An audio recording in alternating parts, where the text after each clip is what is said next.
हरे कृष्णा।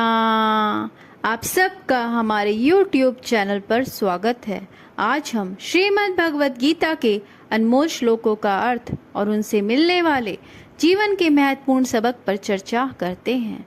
आज हम श्रीमद् भगवत गीता के अध्याय 1 का 31वां श्लोक पढ़ेंगे। न च श्रेयोनुपश्यामि हत्वा स्वजन महावे न कांक्षे विजयं कृष्णा न च राज्यं सुखानि च। इस श्लोक में अर्जुन अपने मन में चल रहे गहरे द्वंद्व को व्यक्त कर रहे हैं, जो हमें जीवन के कई महत्वपूर्ण पहलुओं की ओर इशारा करते हैं। इस श्लोक में अर्जुन भगवान श्री कृष्ण से कहते हैं, हे कृष्ण, इस युद्ध में अपने ही स्वजनों का वध करने से मुझे कोई अच्छाई नजर नहीं आती और न ही मुझे विजय की कोई आकांक्षा है, न राज्य की और न ही किसी प्रकार के सुख की।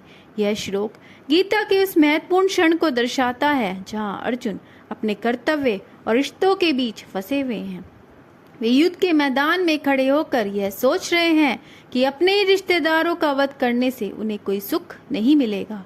वह यह नहीं समझ पा रहे हैं कि जीवन का परम उद्देश्य क्या है और इसी भ्रम में वे युद्ध से विमुख हो रहे हैं।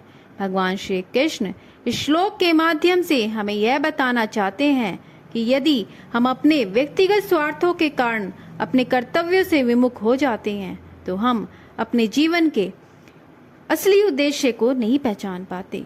अर्जुन का यह द्वंद्व हमें सिखाता है कि जीवन में कई बार कठिन निर्णय लेने पड़ते हैं, लेकिन हमें यह हमेशा याद रखना चाहिए कि हमारे कर्मों का अंतिम उद्देश्य क्या है। तो हमें इस श्लोक से यह समझ में आता है कि जीवन में रिश्ते और कर्तव्य दोनों महत्वपूर्ण हैं, लेकिन हमें यह भी जानना चाहिए कि हमारा अंतिम उद्देश्य क्या है। इसी द्वंद्व को समझते हुए हमें अपने निर्णय लेने चाहिए। हरे कृष्णा।